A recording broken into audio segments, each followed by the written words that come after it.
Тэгэхээр харамсалтай нь манай Монгол улсад өнөөдрийн байдлаар бол тийм брэс хийж байгаа үйлдвэр байхгүй. Яг брэсийг бид нар Монголоос авах боломжгүй байхгүй юу? Гол асуудал энэ. Тэгэхээр бид нэр одоо 20 градус дундаас дээшээ гараад ирчихэж байгаа умиралттай хүүхдүүдэд бол одоо дутуу имчилгээ яваад байгаа гэсэн үг байхгүй юу?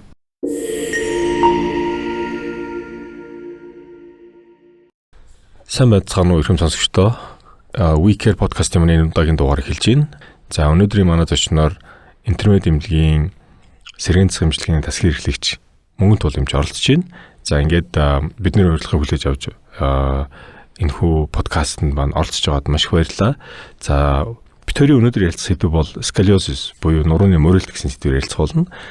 Энэ сэдв рүү хоёлоо орохоос өмнө манай сонсогчдод өөрийгөө арай жоохон дэлгэрэнгүй танилцуулаач.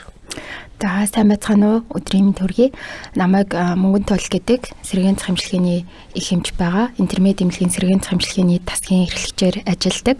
За 2019 онд анагаахын шинжилгээ ухааны үндэсний их сургуулийг их эмчээр төгсөөд 2022 онд сэргээн засгийн эмчийн нарийн мэргэжил эзэмшсэн. Мөн тухайн онд анагаах ухааны магистрийн зэрэг хамгаалсан байгаа. За мэргэжлийнхаа хувьд Америк болон за зарим улсуудад бол богино хугацааны бал сургалтуудад хамрагдсан ийм туршлагатай хүн байна. Нууцчууд интермед эмнэлэгт орохоос өмнө аль эмнэлэгт ажиллажсэн бэ? Интермед эмнэлэгт орохоос өмнө 22-оос 25 оны хооронд бол гэмтэл согог судлалын үндэсний төвд сэргээн засгийн хэмжээр 3 жил ажилласан. За тэгэхээр ямар ч үсэн өөрийнхөө мэргэжлэр одоо улсын томоохон завгүй эмнэлэгт ажиллажсэн ийм нарийн мэргэжлийн эмч байх нэ. За өнөөдрийн сэдэв маань нурууны мөрөлт буюу сколиоз гэж бид нэрлэдэг. За миний одоо ойлгож байгаагаар бол хүүхдүүдийн дунд нэлээд илбэг байдаг. Учир нь одоо ээж аавууд хүүхдүүдээ ингээд цүнхний нэгдэлтэй өрөөд ч юм уу, эсвэл буруу суугаад ч юм уу, удаан хугацаанд дурт кино үзээд ч юм уу те. Энтэй холбоотой нурууны мөрөлцөн байх үеч гэдэг юм уу, ийм санаа зовлтууд их байдаг. Тэгээд ирж заримдаа одоо нурууны өвддөг. Магадгүй нурууны өвдөлт нь нурууны мөрийгаасаа болоод өвддөг гэж магадгүй. Эсвэл нурууны булчингийн чангалаас болоод бас өвдөд байгаа болов уу гэж ажиглагддаг гэсэн. Тэгэхээр хоёул их нарийн детальны орохоос өмнө яг нурууны мөрөлт гэж яг юу юм? Тэ энэ талаар тодорхойлтын яг хүн юу гэж ойлгох ёстой юм те? За нэгдүгээрт бол нурууны мөрөлт гэдэг маань яг юу вэ гэхээр хүний нуруу маань одоо энгийнээр хэлэхэд бол тэг гараадсан буюу тэгш хэмтэй байх хэрэгтэй байдаг. За энэ тэгш хэмт байдал маань нурууны нугалмын тодорхой одоо аль ч хэмжээнд байж болно. Сэрний түвшиндөө, бүслэгийн түвшиндөө, зарим тохиолдолд хүзүүний нугаламдаа байдаг. Тэгэхээр энэ тодорхой түвшиндөө хэвийн тэгш хэмт бус байдал нь алдагдаж нэг тийшээ далихыг нурууны мөрөлтаа гэж энгийнээр бол хэлж болно. Тийм яг гэвэл би нөгөө дүр сонжлохны буюу зураг уншдаг эмч. Тэгэхээр нурууны мөрөлтийг ихэвчлэн бид нөгөө энгийн хямдхан бас хурдан учраас эрентген зураг авдаг.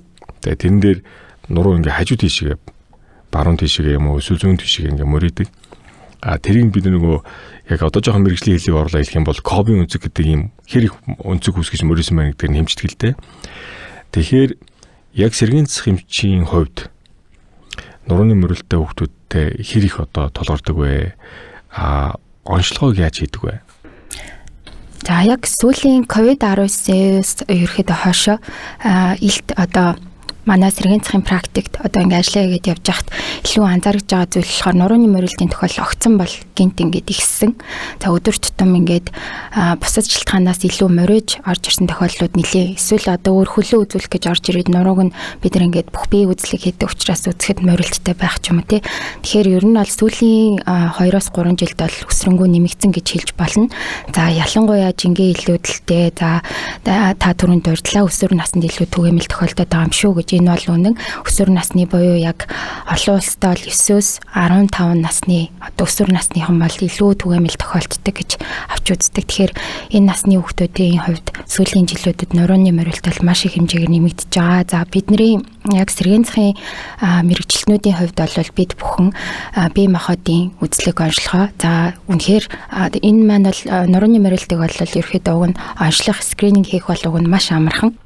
Олон улстай яг одоо 95% онцлогооны баталгаатай ямархан тест байдаг. Одоо Adams Bending тест гэдэг манай анагаахын юм бол мэдэх бах Adams-ийн бүхийлэх сорил гэж хэлж болно. Энэ ганцхан сорилыг хийхэд одоо эрентгийн онцлогоогүй байхад нурууны мөрөлттэй юм шүү гэдэг одоо сэжиглэх одоо эхний одоо онцлогооны суурийг тавьж болно гэсэн үг. Тэгээд энэний дараа энэ тест маань эрэг байгаа тохиолдолд бид бүхэн эрентгийн онцлогоонд явуулаад илүү дэлгэрэнгүй копи өнцгөө хэмжээд за тэгээд ангиллын дагуу ангиллаад ингээ онцлогоо хэмжлэгээ төлөвлөлөөд явдаг байгаа. Одоо яг гэртээ ээж аав нар энэ Adams тестийг үзээд хүүхдэд нурууны мөрөлт байна уу байхгүй гэдгийг тодорхойлж болох уу? Ашиглаж болох уу? Ер нь аль бүрэн боломжтой. Гэхдээ яг хийхээ өмнө нэг тийм зааварчилгаа те яг ингүүл одоо эрэг гэж үзнэ. Ингүүл сөрөгөө та бүхэн яг энэ өнцгөөс нь ингэж хараарай гэдэг нэг жоохон зааварчилгаа өгчих юм бол ер нь скрининг хийгээд илрүүлэх бүрэн боломжтой. За наа чин тэгвэл маш их цаг мөнгө хэмнсэн одоо ийм хялбар байдлаар хэрвээ ээж аав хүүхдэд нурууны мөрөлт байх үедээ гэж санаа зовж байгаа бол гэртээ хийж үзэж болохоор юм тест юм байна шүү дээ. За тэгэхээр мэдээж хэрэг сайн одоо яг зөв инстракшн буюу зааварчилгааны дагуу хийх ёстой байх. За тэрийг нь одоо жишээл интернет эмнэлгийн одоо сэргийн засгийн эмчилгээний төвөөс ирээд авах боломжтой. Тайлбар тэр одоо зааварчилгааг нь тэрийг бол ирээд авахаас гадна за хүүхдээ үзүүлээд за ер нь бол яг сколиоз нурууны мөрөлт гэж онцлогдохоосоо илүү одоо урьдчил үе дээр явж байгааг бас үгүйсэхгүй. Энэ маань мөрөлт гэдэг байгаа боловч яг мөрөлт маань тодорхой градусын түвшинд хүрж иж одоо төрх байдлын өөрчлөлт үүсдэг л дээ. Шинж тэмдэггүй төрх байдлын өөрчлөлт үүсээгүй тэгсэн мөртлөө одоо мөрөлтийн урьдчил үе дээр явж байгааг бас үгүйсэхгүй. Тэгэхээр хүүхдээ ер нь нэг авчраад анхаарал хандуулад одоо үзүүлчихэд ер нь маш хэрэгтэй. Манай улсад олон улсад хэд ямар хувьтай байдгийг би мэдэхгүй. Одоо жишээл хүүхдүүдийн дундх нурууны мөрөлтийн хувь нь манай улсад яг тийм гаргасан судалгаа байдаг болоо одоо жишээл хүүхдүүдийн дунд хэдэн хувь мөрөлт байна гэдэг. За мөрөлтийн тохиолдлын хувьд болохоор олон улсдаа нэг 0.93-аас 12% гэсэн тоо байдаг. За тэгээд хүүсийн хувьд бол охидод эрэгтэйчүүдтэй одоо хөвгүүдтэй харьцуулахад 4 дахин илүү тохиолддог. Охтуудад илүү тохиолддог гэдэг бас статистик байдаг. Яг Монгол улсын хувьд бол харамсалтай нь яг одоогийн байдлаар баталгаажсан статистик бол байхгүй. Гэхдээ бид бүхэн би гэмтлийн эмнэлэгт ажиллаж байхдаа өмнө ажиллажсэн эмнэлэгтээ нэг 9 дүүргээс нэг рандомор нэг дүүргийг сонгоод 2 сургууль дээр бол скрининг хийж үзчихсэн. Ямар нэгэн байдлаар таамаг бид нэр тоо хэрэгтэй учраас Монголд ямар хувь байгаад байгаа юм бэ гэдэг дээр илүү жоохон анхаарал хандуулад хийж үзчихсэн. Тэгэхэд бол нэг 2000 орчим хүүхдийг хамруулсан юм. Том судалгаа хийсэн юм шүү дээ. Тийм тэгэхэд бол тэн дээр одоо олон улсын түвшинтэй манайх ойролцоо явж гин үү арай гайгүй байх нь уу гэдээ бас одоо ихтгэл найдвар тавиад үзсэн л дээ. Тэгэхэд бол ер нь олон улсын түвшинтэй яг ер нь таарч ирсэн. Ойролцоо. Тийм ерөөхдөө нэг 2000 хүүхд гэж бодоход 100% гэж үзэхэд нэг 20-30% нь хөнгөнөөс дунд зэргийн мөрөлттэй гарч ирсэн. Сургуулиуд дээр сургуулийн эмч гэж байдаг шүү дээ. Сургууль болгонд өөр ингэсэн эмч байдаг. Тэгэхээр одоо хэрвээ тухайн сургууль өөртөө нийт сурагчдаа санаа зовж байгаа тий одоо эрүүл мэндэд анхаарч байгаа бол сургуулийнхаа эмчээр дамжуулаад энэ тестийг бас хийгээ шалгаж бас болох юм байна тийм ээ. Тийм яг зөв. Тийм тэгээд дараа нь шаардлагатай хүүхдүүдэд нарийн мэргэжлийн юм уу эсвэл одоо сэргийн засгийн эмч рүү явуулж зөвлөгөө авахулах дараагийн нарийн юмнуудыг хэлнэ гэсэн үг шүү дээ тийм ээ. Хүүхдүүд октодод илүү их тохиолдог гэж байна шүү дээ. Тэгэхээр шалтгаан юу? Бүр 4 дахин илүү ихээр ч одоо санаа зовжлоо. Тийм энийг бас бид нар ингээд ухаад үзсэн юм аа. Ингээ яагаад эмэгтэйчүүд байна гэхээр хэд хэдэн яг ер нь энэ мөрөлт маань өсвөр насны гэж онцолж ер нь дэлхийн нийт авч үздэг л дээ. Өсвөр наснд л илүү өсөд идэх учраас тэгэхээр өсвөр нас гэдэг дээрээ тулгуурлаад ингээ шалтгааныг уншаад үзэхээр за нэгдүгээрт бол охтууд одоо шилжилтийн нас нь арай эрт эхэлдэг хөвгүүдтэй харьцуулахад. За тэгээ нөгөө дааврын өөрчлөлт бодисын солилцоо арай илүү эрчимтэй явагддаг гэдэгтэй холбоотой илүү тайлбарууд гарч ирдэг. За тэр дундаа лептин уургийн одоо оролцоо илүү байна гэж бас авч үздэг. Энэ уурга маань өөрөө бас нөгөө ясны бодисын солилцоонд илүү оролцдог учраас илүү байна. Энтэй илүү холбоотой байна гэдэг хэд хэдэн бол тайлбарууд байгаа. Тэгээд бас генетикийн хүчин зүйлт болдог. Тэгэхээр одоо жишээлбэл магадгүй ээж аауд бол юу гэж бодох вэ гэхээр би эрэгтэй хүүхэдтэй миний хүү одоо эрэгтэй хүүхэд юм чинь арай илүү жоохон хүнд юм өргөн илүү жоохон физикли те би билдрийн хувьд илүү ачаал авна тоглож байгаа спортын ч гэсэн арай охтод бодвол илүү физикл учраас нурууны мөрөлд байх вэ гэдэг юм уу магадлал нь тэгж илүү бодох нь шүү дээ. Гэтэл эсэргээрээ октод нь 4 дахин өндөр байх нь тэр нь илүү нөгөө гормоныхоо одоо хөгжил бага ингэж октод ч илүү том байдаг шүү дээ тийм ээ. Тэгэхээр тэр хөгжилтэй холбоотой байх магадлал илүү өндөр юм байна. Окей. За ээж аав хүүхдүүдэд санаа зовоод ирээд үзүүлээ гэж бодъё л да. Манай хүүхдүүд нурууны мөрөлд байна уу байхгүй шалгаад өгөөч гэгээд. Окей, шалгалаа. Тэгвэл тэр хүүхдүүдээс хичнээн хувь нь ерөөхдөө заавалжгүй дараагийн шатны рентген, компьютер, MRI гэх мэт шинжилгээний шаардлагатай болд юм бэ? За хэрвээ одоо хүүхд үзүүлэхээр ирлээ. За нэгдүгээрт бол 2 төрлийн хүүхд бид нар дээр ирж болох юм. Нэгдүгээрт бол за уургүй. За ингээд байна уугүй юу шалгуулъя гэд ирж байгаа хүүхдүүд байгаа. За хоёрдугаарх нь болохоор аль хэдийн завир өгөөд эхэлсэн буюу нуруу өвдөд. За ганц нуруу гэлтгүү тий 2 хөл рүү доошоо шилбэний булчингаар өвдөж гин хүзүүгээр өвдөж гин. За ер нь ерөнхий дэмзүүлийн эдийн булчингийн өвдөлтийн завир хэлж ирж байгаа хүүхдүүд байгаа. За тэгэхээр аль нь ч байсан ер нь бол тэдэн хувь гэж таамаглахад ер нь бол хэцүү. Одоо завиргүй хүүхдийг үзээд гаргаад ирэхэд коби үнцэг буюу морилтын үнцэг 20 гараад явсан тохиолдлууд ч ер нь байгаа. Тэгэхээр яг шинж тэмдгийн хувьд одоо дундаас яг ангиллын хувьд бол энэс өмнө ангиллын хэлчээ тийм ээ. Тэгэхээр коби үнцэг буюу одоо морилтын үнцэг гэж яриад байгаагаар бид бүхэн хамгийн гол ач холбогдол нь болохоор сколиоз буюу нурууны морилтын ангиллыг тавьж өгдөг. За энэ коби үнцэг маань нэг 10 градус орчим байгаа тохиол бид яг сколиоз гэдэг оншоо бол тавхад арай эрт байна. Тэр хүүхдийг бол тасгал хөдөлгөөний зөвлөөд бид нар эмчилгээнд аваад ингээд сколиоз руу оруулчихгүй хэмжээнд буцаагаад 0 болгочихё гэдэг зарчим баримталдаг. За 10-аас нэг 20 градус байгаа тохиолдолд бол бид бүхэн яалтчгүй оншоо тавиад за 20-оос дээшээ болоод ирэхээр бид бүхэн дунд зэрэг рүү оруулаад хад үзчихдэг. Тэгэхээр 10-аас 20 градус маань бол хөнгөн зэрэг. За 20-оос 35 градус бол дунд зэрэг. За 35-аас дээшээгээ ингээд 50 градус, 55 градус хүртэл бол хүнд зэрэг. Одоо маш хүнд зэрэг гэж авч үздэг. Тэгэхээр 20 градусаас дээшээ байгаа 10-аас дээшээ байгаа ер нь хүүхдүүд бол аль нь одоо бүх үе шатнд байгаа хүүхдүүд бол эмчилгээ шаардлагатай. За яг тэдэн хувь гэж бол хэлэхэд бол хэцүү. Сүүлийн үед ерөөдөө өдөр тутамдаа ажиглаж байгаа байдлаас харахад бол ер нь хөнгөн дунд бол ээлжлэл одоо 50% тал илэрж байгаа. Зарим нь бол дунд шатандаа, зарим нь хөнгөн шатандаа илэрж байгаа тохиолдлууд байна. Коби үнцэг буюу одоо тэр хүүхдэд нурууны рентген юм уу голдуул рентген зураг авна шүү дээ тийм ээ. Ихц байрлалын рентген зураг аваад тэгээд тэр мэдээж хэрэг ганцхан одоо сээр нуруу ч юм уу авахгүй байх л да тийм ээ. Хүзүү, сээр, бүслэхий ингээд бүтэн нуруу, баган нурууг тэр чигээр нь авна гэсэн үг. Тэгээд аваад үзэхээр бид нар өөрсдөө нэг коби үнцгийг хэмждэг. Тэгэхээр коби үнцэг гэдэг тэр морилтын үнцэг нь 10 градусаас бага бол ерөөдөө бид нар тэрийг морилт гэж хэлэхгүй морилтын өмнөх хазаалт шиг юм те 10-аас дээш болох юм бол бид нар сколиоз гэж хэлнэ. Гэтэл магадгүй тэр зургийг авахлахаас өмнө тэр хүүхд угаасаа одоо хэрвээ зургийг авбал коби үнцэг нь одоо 20 болоод түнс дээш байх юм бол магадгүй илэрхий харагдах байх л та тийм ээ. Яг зүгээр ингээд амьдрал дээр ингээ харахад нурууны мөрийн хүүхд байна ч гэдэг юм ингээд нурууны дали байгаа нь тэр харагдах байх те.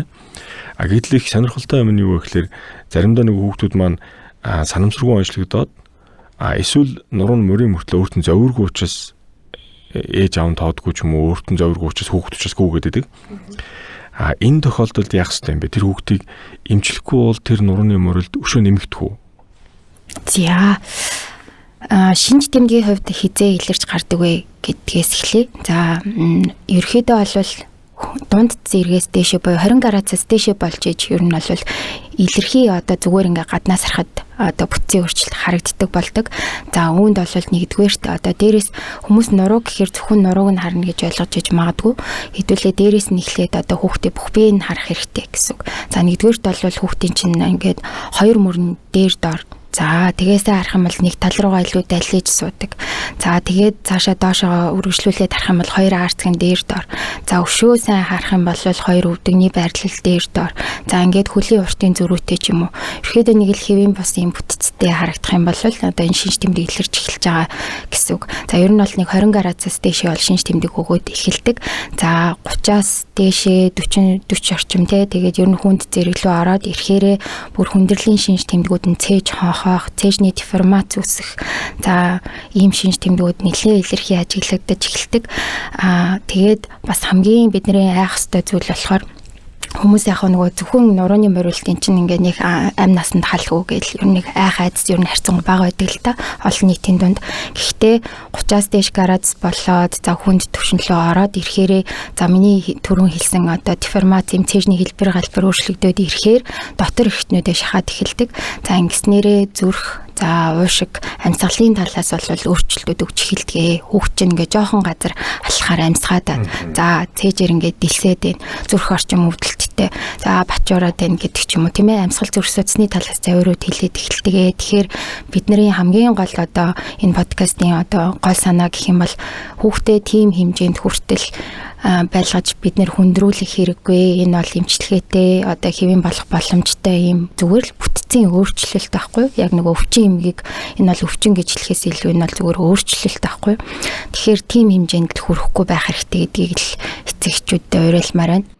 Маш их баярлалаа. Учир нь хүүхэд нь одоо юу гэдэг нь завгүй шүү дээ өдөртмөө ажил амьдралдаа ялангуяа залуу ээж аав нар бол бүр залуу учраас анзаарахгүй тоохгүй хаяа нэг бодоод мартан ч гэдэг юм уу те.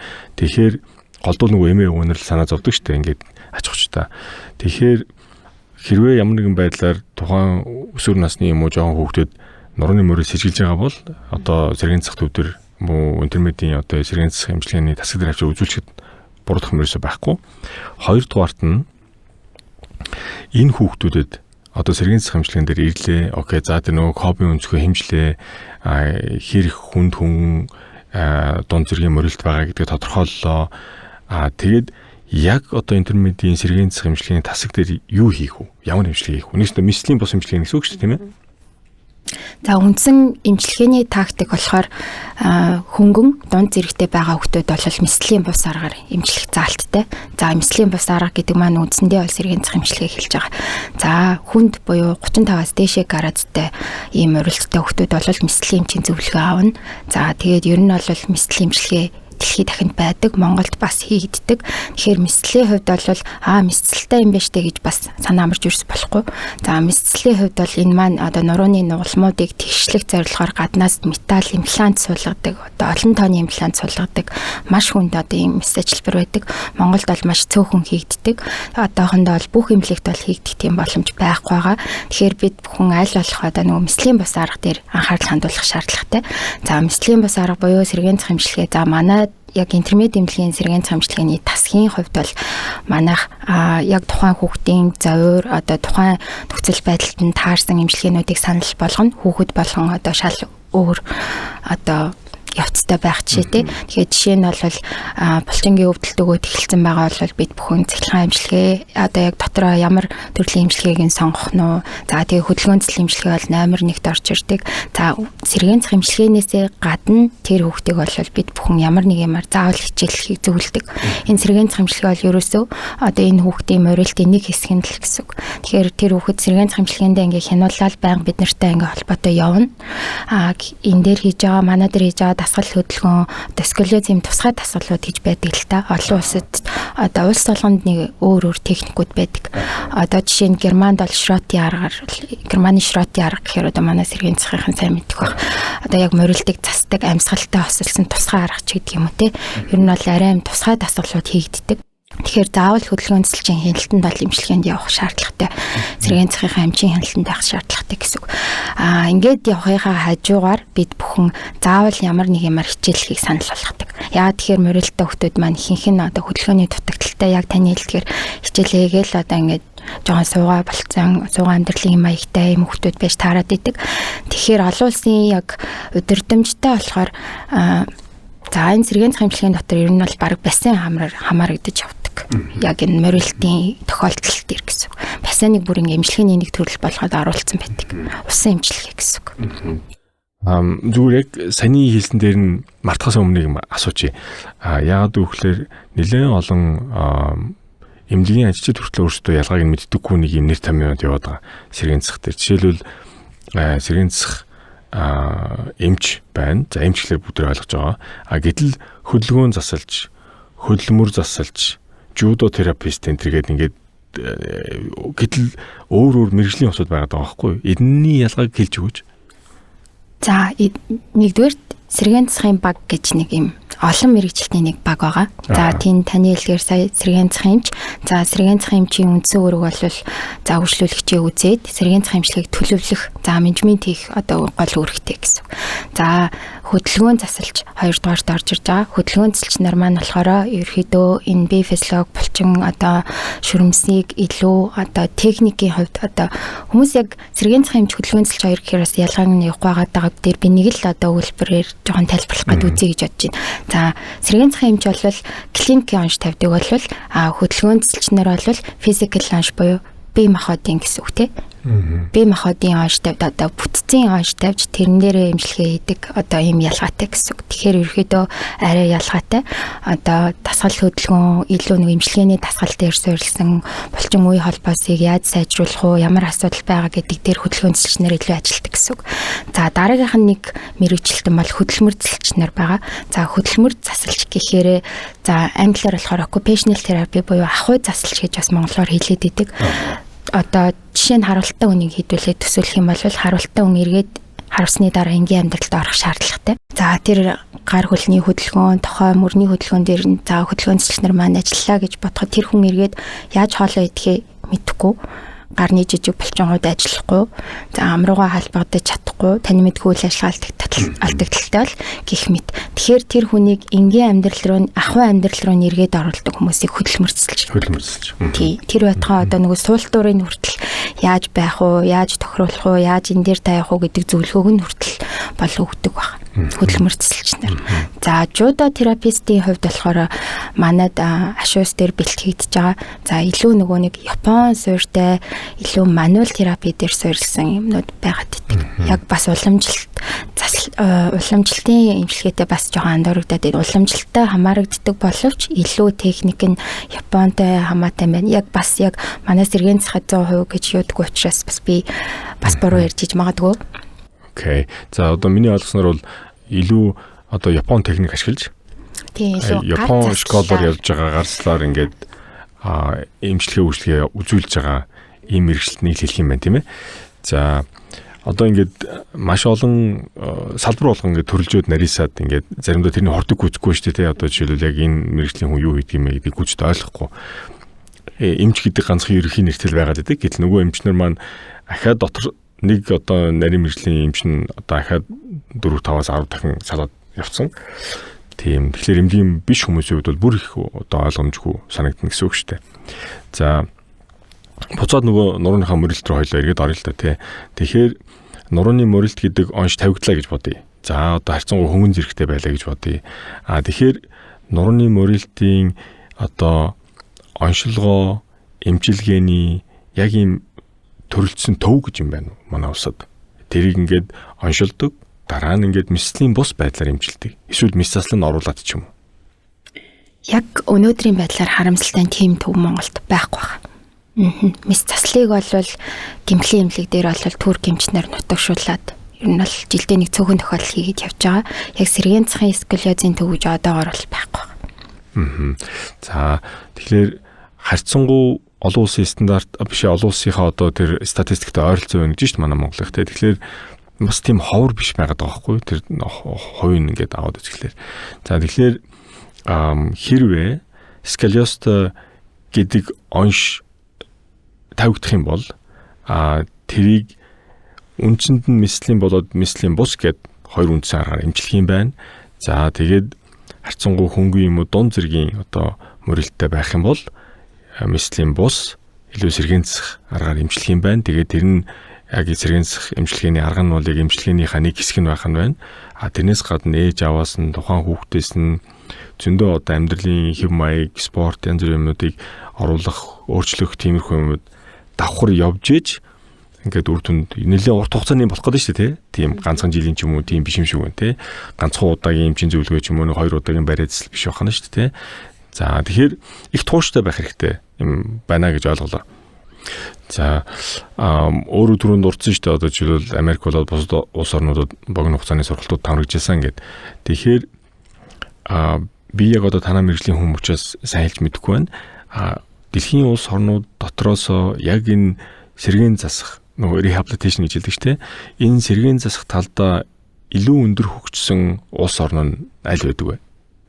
За би өнөөдрийн сэдв буюу одоо нөгөө морилтэй бодож байгаад бас хэлчихэ те. Яг тэггүй болохоор яг бас ингээд өвчин болгон өөр байгаа юм л та. Одоо тэр юугаараа сэргийн цах нь яг сэргийн цах нь бүх өвчнийг фул ингээд хөгжүүлж байгаа улс гэж хэлэхэд хэцүү. Илүү морилтаараа илүү сэргийн цахаа сайн хийж байгаа улс хаана вэ гэж бодвол би бол Хонконг одоо хятадыг хэлэхээр байгаа. Яагаад гэхээр би эмчилгээний дээр нэмээд нэг юм бас хэлье гэж бодлоо. Энэ 20 градус буюу одоо нурууны морилтын дунд түвшинд хүрчхээр хүүхэд ямар эмчилгээ за сэргийн цах дээр нэмээд миний нэг хэлээгүй эмчилгээ болохоор нурууны брейс зөөх хэрэгтэй байдаг. Bracing гэдэг зүйл. За энэ маань юу вэ гэхээр тодорхой юм нөгөө жоохон хатуу материалтай. За би ингээ үгээрэлэх юм бол одоо ихэнх нь бол полиэтилен гэдэг материалаар хийгддэг. Нилийн юм одоо зузаан хуванцар гэсэн үг. За тэгээд морилтын яг тухайн хүүхдийн морилтын одоо градуст нь тааруулаад за хаанаас хаа хүртэл хэмжээнд нь тааруулаад ингээд тухайн хүүхдэд зөвхөн тухайн хүүхдэд зориулаад хийдэг юм эмчилгээ байгаа. Энэ бол brace буюу одоо юм монголоор хэлэхээр одоо бэхлэгээ гэсэн үг юм уу та. Тийм бэхлэгээ зүүх хэрэгтэй байдаг. 20 градусаас дээш болчихгоот гэсэн үг. Тэгэхээр энэ бэхлэгийг хэдийн хугацаанд зүүх шаардлага гарч ийн вэ гэхээр өдөртөө ер нь 10-аас дээш цаг ер нь зүүж таардаг. Стандарттай. Зүүжээж одоо бид нар тэгшлэх гэдэг шүү дээ тийм ээ. Тэрнтэйгээ хажуугаар нь сэргийн цах нь явсаар л байгаа гэсэн үг. Тэгэхээр ийм заавал зүүх шаардлага гарчдаг. Тэгэхээр харамсалтай нь манай Монгол улсад өнөөдрийн байдлаар бол тийм brace хийж байгаа үйлдвэр байхгүй. Яг брейсийг бид нар Монголоос авах боломжгүй байхгүй юу? Гол асуудал энэ. Тэгэхээр бид нэр одоо 20 градус дундаас дэше гараад ирчихэж байгаа морилттай хүүхдүүдэд бол одоо дутуу эмчилгээ яваад байгаа гэсэн үг байхгүй юу? Ганц л сэргийн цах эмчилгээ явахаас өөр арга байхгүй. Хамгийн ойрхон одоо судлаад үзэхээр ойрхон одоо Монголтой ойрхон хаана хийгдэж байна гэхээр Бээжингийн Rehabilitation Center гэж байдаг. Тэнд хийгддэг. Тэнд очиод хийлгээд ирсэн одоо ганц 2 минут дээр явдаг кейсүүд бас байна. Одоо үйлчлүүлэгч нар. Тэгэхээр би яг ямар хувь материалаар яаж хийж ийн гэдэг ингээд одоо хийлгээд ирснийхэн дараа бас харж байгаа юм л та. Үнэхээр айгүй сайн чанартай ингээ хийгээд тэгээд морилтонд маань одоо сэргийн цах эмчилгээдэг авсраад явахаар тухайн хүүхдэд маань нэлээд үр дүн гарсан юм юмнууд байгаа. Тэгэхээр хамгийн гол хэлэх гээд байгаа юм болохоор эдгээр эмбрэс хийж байгаа улсууд Хонконг, Хятад, Бээжингийн тэр сэргийн цахын төв тэр бол яг морилтын чиглэлээр бол сэргийн цах эмчилгээг аюул сайн явуулж байна гэж бид нар бол цогцоор нь явуулж байна гэж үнэлэхээр байна. Тэгэхээр нөгөө хүүхд чинь өсөн штэ том болно штэ тий. Тэгэхээр нөгөө бэхлэгээ буюу тэр brace нь тэрийг дагаад бас өөрчлөх шинийг хийх шаардлага гарч ирэх багт тий. Тийм. Тэгэхээр бас л нэг талдаа бас жоохон costly одоо тэгээ хүүхдийн хадлаа явах тий. Одоо тэгэл яваал очивол дахиад тааруулаад ингээл явна гэсэн үг шүү дээ. Гэхдээ ямар ч байсан хөрхийн эцгүй хол газар бол бас биш л байна л да. Ойрхон Бээжин гэлж 2 зэгнэсэл очиж чинь.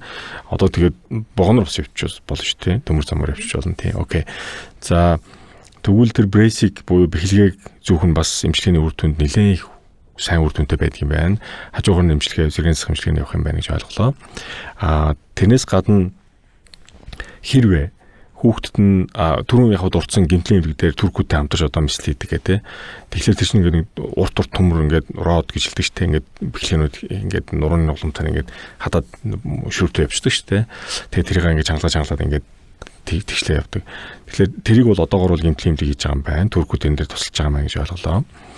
Аль болох тэр хүүхдийг тийм одоо хүнд хэлбэртэй болтгочихгүй, тэрнээс өмнө тэр их айхтар том хаалгаар биш наан сэргийн цаар эмчлэх бас боломж байна гэдэг талаас нь хоёлаа яриад байгаа шүү дээ тийм ээ. Тийм. Тэгэхээр ямар ч ийм боломж байгаа юм байна. Ээж аавд хүүхдтэй санаа зовж байгаа бол энэ дээр одоо зөвлөгөө авч болох нь байна. За яг ийм чиглэлийн одоо эмчилгээ үйлчлэгийг интернет эмнэлгийн сэргийн цах төв үзүүлж байгаа юм байна. За түрүүн өөрөө чи яриан дундаас надад нэг сонирхолтой санагдсан юм нь юу вэ гэхээр нөгөө октод илүү тохиолдог гэсэн шүү дээ тийм ээ. Тэгэхээр яг үндсэндээ одоо манай онлын одоо анаахын номоор бол миний санаж байгаагаар бол нурууны морилтыг шалтгаан тодорхойгүй болоод одоо төрөлхийн нурууны нугалмын гажгуудаас нугалм ясных нь гаж гэсэн үг шүү дээ. Нурууны нугалмын их биеийн гажгуудаас болж үүссэн гэдэг ингээд хоёр хуваачдаг л да. Тэгэхээр нурууны морилттай хүүхэд байлаа гэж бодоход тэрний шалтгааныг тодорхойлох гээд зарим ээж аваад ингэдэг байхгүй яг юунаас болов гэл ингээл те яг юунаас олчих одоо надаас олчих нөхрөөс мань олчих эсвэл генетикийн удамшлын уу эсвэл нэг ингээд нэг түлхээд маачсан тэрнээс босно уу гэл ингээл яг ингэ шалтгаан юмчиж шаардаад байдаг байхгүй. Тэгэхээр тэрний заримдаа хариулт их төвхтөө. Тэгэхээр энэ дээр комент өгөөж шалтгаан л дээр. За шалтгааны хувьд болохоор та яг аншийн хэллээ. Нөгөө олон улсад болохоор AM41 буюу одоо Adolescence Idiopathic Scoliosis гэдэг онц тавигддаг AIS гэж. Гэхдээ би яагаад одоо нөгөө шалтгаан тодорхойгүй гэж ярихгүй байна вэ гэхээр шалтгаан тодорхойгүй гэд ярьчихаар эцэгчүүд айчдаг байхгүй. Таны юм генетикийн өөрчлөлт гараад ирлээ те ингээд юу гэд ингээд жоох юм сэрдгэлгээд байдаг. Тэгэхээр би зүгээр л нурууны морилтаа л гэж тайлбарлалт л та. За шалтгааны хувьд болохоор шалтгаан тодорхойгүй гэж хэлж байгаа боловч ер нь тодорхой шалтгаанууд байдаг. Байж л байдаг. Тэр нь болохоор шалтгаан гэж харахгүй зүйлүүд байдаг л та. Яг үнийг хэлэхэд за жишээ нь болохоор дандаа хүүхэд нэг мөрөндөө цүнхөө урдаг. За эсвэл одоо над дээр нэг ковидын үеэр юм тохиол ирчихсэн. Нэг чи ингээд цүнх мөнхөө болохоор ингээд тэгшүүрдэг гэдэг. Ерөөсөө юм гарч ирэхгүй. Би бас ингээд чи энэс чинь болж ийн гэж би тэрийг олж өгөөд тэрийг засахгүй бол эмчилгээний бас үр дүн гарахгүй шүү дээ, тийм ээ? 1000 эмчилгээгээ. Тэгэхээр асуугаал байдаг. Үгүй би ингээд тэгдэгч тэмчээгээд ерөөсөө юм гарч ирдэггүй.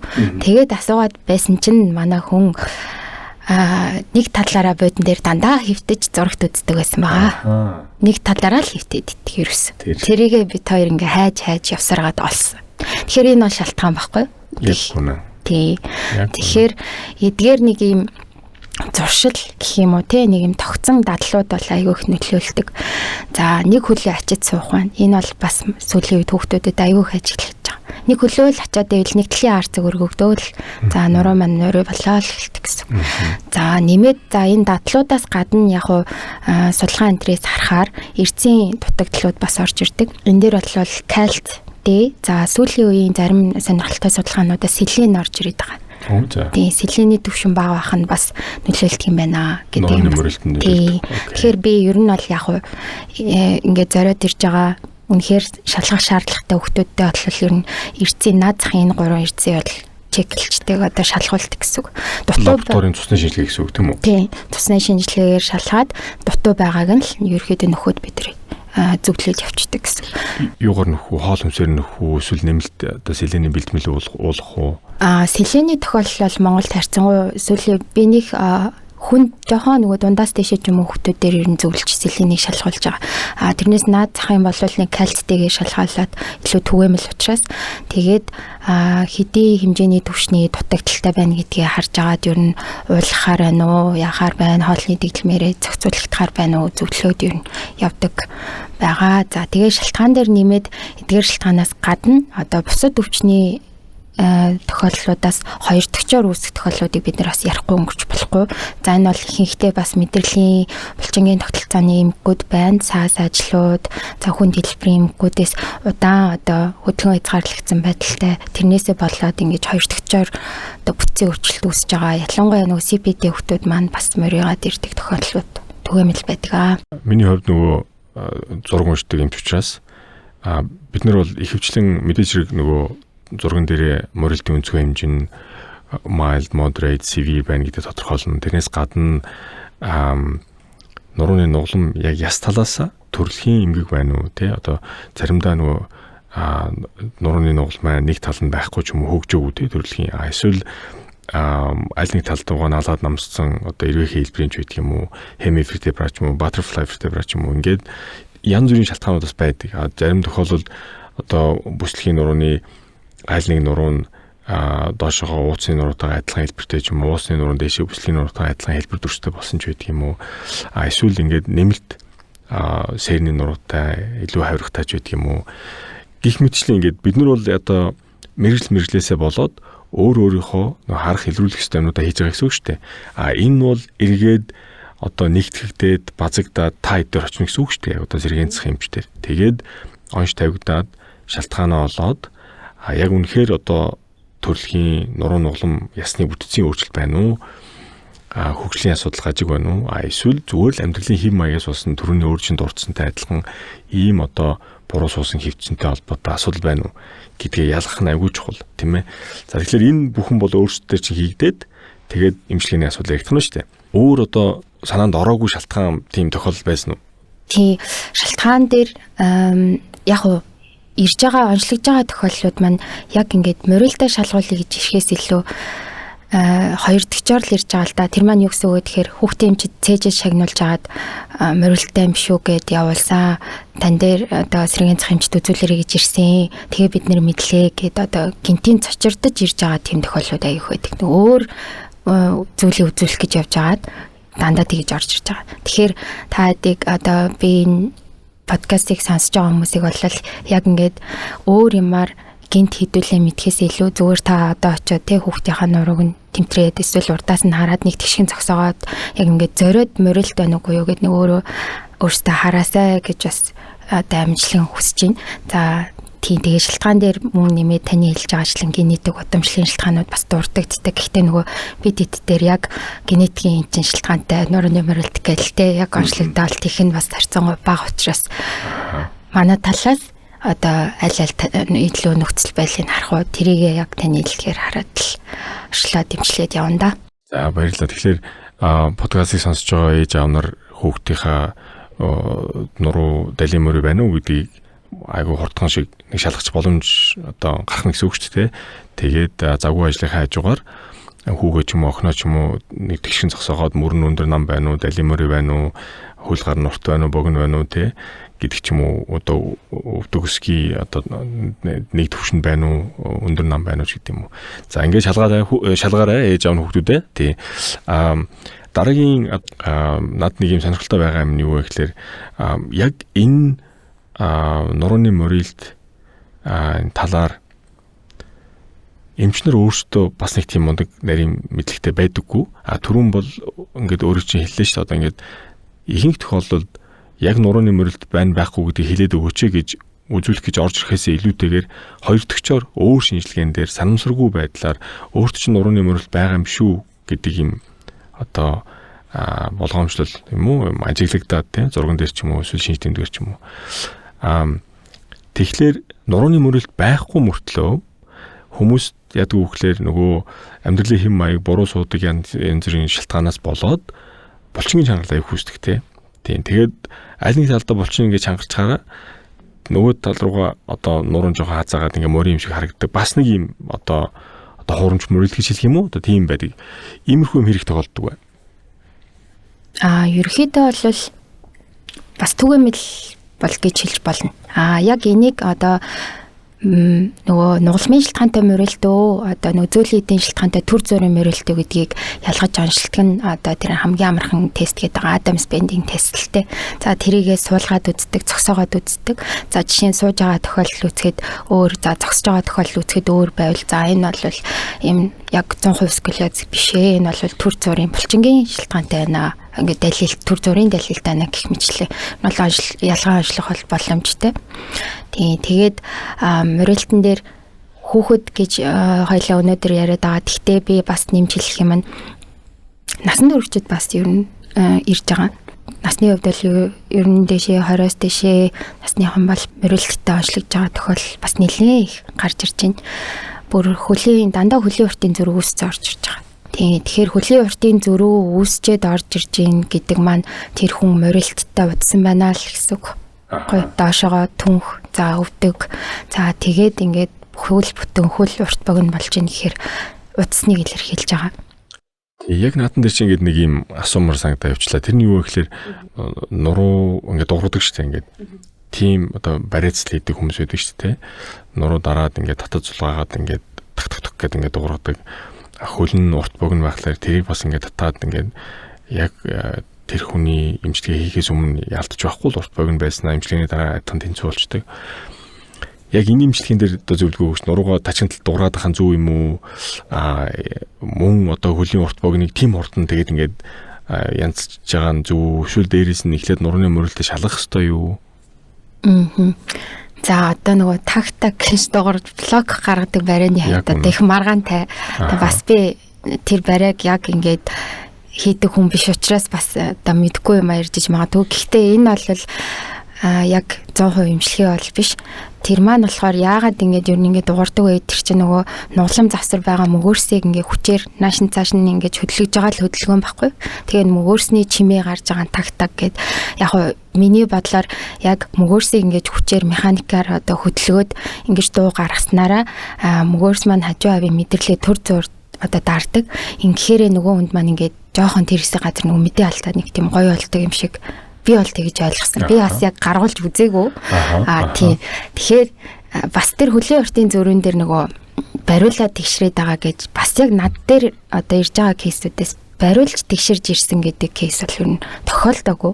Яг бариулж би үзмээр байна гэж хэлж байгаа хүмүүс бол байсан. Гэхдээ би одоо 100% одоо болно болохгүй гэж хэлж болохгүй шүү дээ, тийм ээ. Хувь хүний сонголт.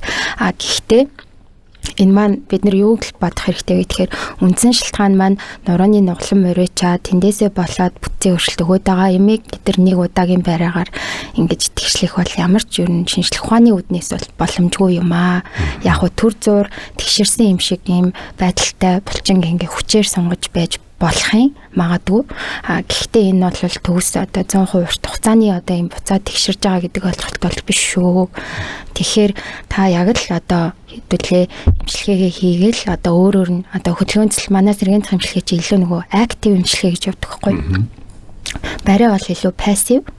Одоо пассив гэхээр юу гэсэн үг идэхгүй гэж хэлж болно л доо. Хүн би ороод барай хэлгийг ингээ аюугаа хэвтэн. Тэгээд надаас нэг тийм хичээл зүтгэл гарах шаардлага байхгүй. Би илүү релакс болдог гэсэн үг. Сэргийн имчилгээ бол хүнээс аюу их хүч хөдөлмөр шаарддаг. Одоо бид нар актив байхыг шаарддаг. Та эннийхээ төлөө өөрөө хоёлаа гэртээ хэдэн удаа хийсэн, хэдэн удаа тасгалаа хийсэн. За энэ чи тасаг дээр манай имчилгээнд явахтаа хүртэл бид нар за өргөөрөө буулгаараа гэдтээ дандаа та бүхэн мэдж байгаа л өөрсдөр нь юм хийлгдэг байхгүй. Тэгэхээр өөрсдөр нь өөрийнх нь биеийг эрүүл болох гэдэг л шинжлэх ухаан чинь сэргийн цах анагаах шүү дээ. Тэг гоё хэлээ. Хай танцгаар ингээ орохоор яг анзаардаг байхгүй юу? Жишээлбэл яг сэргийн цахын имчилгээнд орж байгаа хүмүүс маань яг идэвхтэйгээр одоо ингээд яг нэг хүн хажууд нь суучихсан тэг хөдөлгөөнцөл чинь хажууд нь одоо яг адилхан ингээд хийлээл зөвлөөл тоолоол тэг эсвэл янз бүрийн мөргөөл татаал ингээд хөдөлгөөн дасгалууд хийгээд тэг айгүй идэвхтэй гоё тийм байдаг. Тэгээд тэр хүмүүс ч гэсэн ингээд тэр чинь яг өөрөө идэвхтэй байгаа учраас тодорхой хэмжээнд бас нөгөө энерги цаг одоо ядардаг юм шиг байна тий бас тэр имчилгээний дараа яг физик тэр нөгөө бариацлал харцангуй нөгөө пассив буюу идэвхгүй дээ нэг одоо үчигээр авчиж байгаа хүнээс одоо тийм ингээд тэр булчингаа жоохон бариулж оцолоод ингээд тийм илүү мэдрэмж юм да тий бас нөгөө талтай гоё тийм тааламжтай мэдрэмж юм. Тэгэхээр нэг нь бол харцангуй илүү жоохон тааламжтай мэдрэмж тал руугаа нөгөөт нь бол яг үндсэн имчилгээ тал руугаа идэвхтэй имчилгээ тал руугаа гэж ойлгоход болох юм тийм ээ. Түрүүн өөрөө дурдсан одоо жишээлбэл нурууны морилт нь ганцхан хүүхдүүд биш те бас насан туршид илбэг байгаа. Ялангуяа биеийн хүчний ажил хийдэг одоо залуучуудад бас илбэг байгаа байх гэж бодож байна. Дээрээс нь одоо жингийн асуудал байгаа. Ярихгүй байж болохгүй нэг юм асуудал болчиход байгаа юм. Одоо ингээд янз бүрийн байгууллагууд урьдчилан сэргэлт хүслэгэд орж ийн. Эсвэл янз бүрийн үйлчлэгч нар ирээд зураг шинжилгээгээ ахуулж ийн. Ерөнхийдөө жоохон жингийн илүүдэлтэй байх гэдэг. Тэгээ нөгөө жингийн илүүдэл маань яг эргээл яг нуруунд дээр очиод л ачаа өгч байгаа шүү дээ. Тэгэхээр нуруу өвдөг одоо юу гэдэг нь те яг үндсэн одоо хүний бие ачаа үүрч байгаа эсгүүд. Тэгээ тэр эсгүүд нэлэгдэж харагдаад байдаг гэсэн үг. Тэгэхээр тэр нь бас өөрөө нурууны мөрөлтийн шалтгаан болох уу? Тийм, ер нь бол тархалтыг бас дурдахгүй байж болохгүй байгаа.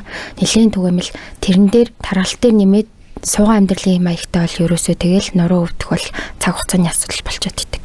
Тэгэхээр яг морин гэж хэлэхээсээ илүү морилтын тохиол ялчгүй бас насан турш хүмүүс эмэгтэйчүүд бас түгээмэл гарч ирээд байна. Яг тархалттай мөртлөө офис ажилтай суугаан хүмүүс бас морийнханаас харьцангуй гайгүй. Ялангуяа эрэгтэй хүсэнд бол морилт гайгүй ажиглагдаад байгаа. Тэгвэл жин гайгүй мөртлөө л эмэгтэйчүүдэд бас гарч ирээд байгаа. Надад зөвхөн надад анзаарчихсан зүйл юм болов уу юм болов би сайн мэдэхгүй. Заримдаа ингээд нөгөө нялх жоох хүүхдтэй ээж нар ингээд бүр ингээд морицэн байдаг шүү дээ. Ингээд нэг талдаа зөвхөн хүүхдээ өргөдөг ч юм уу, хүүлдэг ч юм уу. Ингээд ийш авч явахдаа зөвхөн нэг гараараа одоо өргөдөг ч юм уу. Тэрнээсээ болоод эсвэл нөгөө нэг баахан хүүхдийн хаймыг одоо хийсэн зүнхээ нэг талдаа өрцөн ч юм уу. Тэрнээс болоод ингээд ийм жоохон морин юм шаарддаг. Тэр нь би зөв ажилласан байна уу? Эсвэл жоохон hallucination буруу харсан байна уу? Ер нь бол тийм магадaltaй. Ялангуяа нөгөө гэртээ идэвхтэй одоо амьдралын хэм маягтай байж агаад гэртээ жоохон суугаад ингээд стресс бас нөлөөлж байгаа л да энд маань мэдээж. Тэгэхээр ингээд нэг тал руугаа илүү далиадаг, нэг тал руугаа илүү ингэдэг л бол ерөөсөө эрсдэлтэй бодлоод ирчдэг. Тэгээ ер нь бол гэхдээ насан туршидтад ер нь дунд хэмжээний гэхээс илүү дандаа нэг хөнгөн зэргийн морилтод ер нь гардаг түгээмэл гэсэн үг.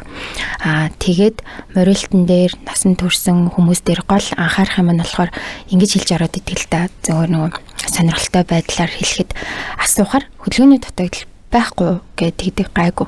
Дасгал хөдөлгөөн хийдэг, бүр идэвхтэй хийдэг. За фитнесээр би хичээлдэг. За зарим фитнесийн багш гэж байгаа ч хүмүүс байна. Тэгээд яасан гэхээр нөгөө нуруу өвдөд мэдрэлийн эмчдэр ямраа хэлгээд ороод ирсэн чинь манайх руу морилттай гээд ирж байгаа хгүй 2 дэгчээр бас 2 дэгчээр мэдчих байгаа гэсэн үг. За тэгээд завөр юу ан шинж тэмдэг юу нэгээс цохор мэдээж яг мэдрэл дарагдлын нурууны өвдөлт байгаа. За тэгээд морилт гараад ирж байгаа. За тэгээ асуугаад ингээд шалтгаан юу нэгэ үзэхээр би ингээд фитнесээр хичээлдэг штэ яагаад ингээд хөдөлгөөний дутагдaltaй байж надад үсч вэ гэдэг асуудал гарч ирдэг. Тэгэхээр дасгал хөдөлгөөн хийдэг хүн болгон хийж байгаа дасгал хөдөлгөөн болгон маань зөв гэсэн үг бас биш байх нэ гэсэн үг. Эннээс тийм мессеж ерөөхдөө өгөхийг хүсэж байна. Фитнесээр за зарим нөгөө илүү одоо хэмжээний дасгал хийдэг ч хүмүүс бас байдаг. Хэвийнээс илүү те 7 хоног ингэж би хичээлдэг гэд илүү тэрэндээ маш их дуртай те тийм хүмүүс ч бас тохиолдож байна. Тэгэхээр та хийж байгаа дасгалын хэлбэр одоо фитнесийн дасгалууд за би одоо фитнесийн бас хүмүүсийг ярьдаг нь буруутж гинэ төвж гинэ. Одоо нөгөө илүү хүчний юм хийдэг л дээ мэдээж.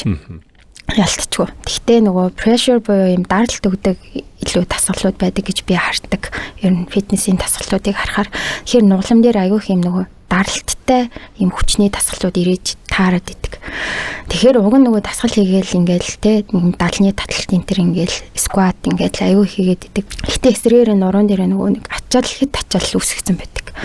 Тэгэхээр тэрнээсээ болоод морьягаад ирж байгаа тохиолдлууд ер нь бас байна. Тэгэхээр юу гэж хэлдэг вэ? Тэгэхээр дасгалын баланс гэж юм байдаг юм аа. Одоо таны булчинг булчинд за энгийнээр хэлэхэд нэг хоёр бид нэр анхаарч авч үзэх хэрэгтэй байна. Нэгдүгээрт нь за булчингийн хүч, хоёрдугаарт нь болохоор булчингийн уян хатан чанар буюу суналт гэж ойлгож болно энгийнээр хэлэхэд.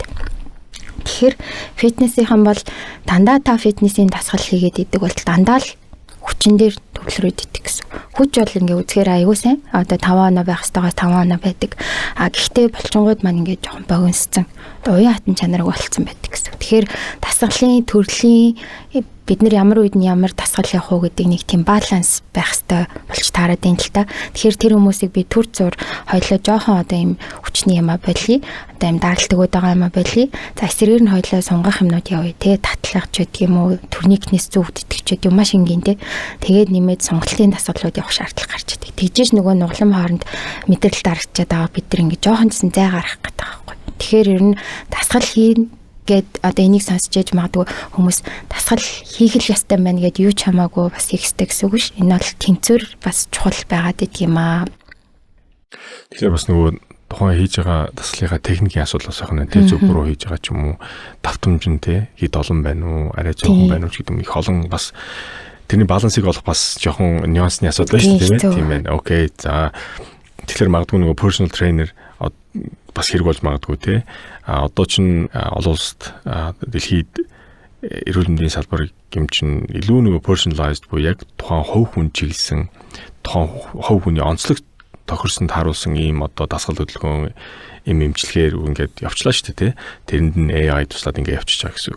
Яг тэрнтэй адилхан одоо мөн нурууны мөрөлтөөр мөн л адилхан тухайн хүн яг нарийн мэргэжлийн эмчтэйгээ уулзж хагаад яг амьдралын хэм маяг нь юу юм дээрээс нь ямар дасгал хөдөлгөөн хийдэг юм уу те гих мэтчлэн энэ одоо нарийн мэдээлэлээ өгчөөж тэгээд илүү сайн зөв одоо эмчилгээний тактик боловсруулж гаргаж авах нь шүү дээ тийм ээ.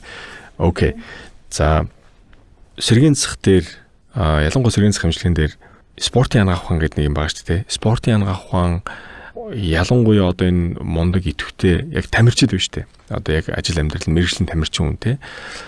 Ийм хүмүүстэй та хэрэг холбоотой ажиллаж байна те. Одоо энэ чиглэл рүү хэр орж ийн, энэ чиглэл одоо та хэдийн өдөртмөн амьдрал одоо ажилтаа хэр холбогдож байна. За ер нь бол нэлээд түгээмэл тамирчид гэхээр одоо хамгийн одоо нэгдүгээрт бодогдож байгаа тамирчид бол ер нь сагсан бөмбөгийн тамирчид байгаа. За тэгээд одоо бусад усан сэлэлт байна. Ер нь бол бас төрөл болгоноос л ер нь бол тодорхой хэмжээний үргэлжлүүлэгчид бол ирж байгаа. За ер нь тамирчдын хувьд болохоор аюу их нөгөө ачаалттай бэлтгэл хийдэг юм билээ. Өдөрт хэдэн цаг одоо баг одоо full time бэлтгэл хийдэг. Тэгээд дээрэс нь нөгөө тэмцээнүүд яг ингээд дуусахгүй ингээд жилжингээ явцдаг учраас нөгөө recover хийх хугацаа гардаг юм байна гэж би тэд бодоод байгаа юм л та. Ингээд яхад ирээд харуулдаг ч юм уу те ингээд үзүүлдэг аль хэдийн завир өгцөө ирж байгаа өвдөг нүдүүд ч юм уу тэгээ ингээ харахаар урагдaltaй гэмтэлтэй одоо минискэн урагдчихсан ч гэдэг юм уу.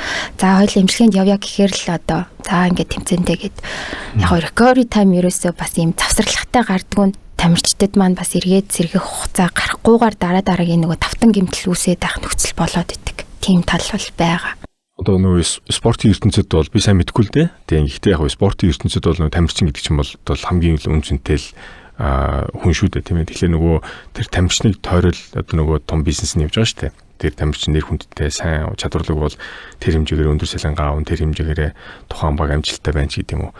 Тэгэхээр нөгөө одоо миний сонсож дуулж ирснээр бол нөгөө их хайхтар нэр хүндтэй гол тоглодог одоо хүмүүс маань гэмтэж бэрсэн тохиолдолд бүр их өндөр ач холбогдол өгж тэр хүний чинь одоо хамгийн үнэтэй эмнэлэгт аваачиж хамгийн нарийн шийдлээ хийлгэж одоо яалтаа хурдан эмчилгээ хаалгааг нь хийлгээд бошуухан шиг нөгөө эдгээгээд талбай дээр нь гаргаад тоглуулад нөгөө баг хамт олон амжилттай юм уу эсвэл мөнгө олмоор шүү дээ.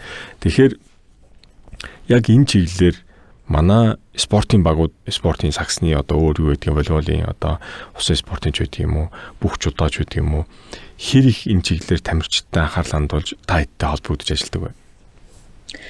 За манайхтай холбоотой нэг яг одоо багуудаас те эмчилгээнд явж байгаа тамирчид бол байгаа. Гэхдээ би нэрийг бас хамаагүй л болохгүй байх. Окей. Ажил.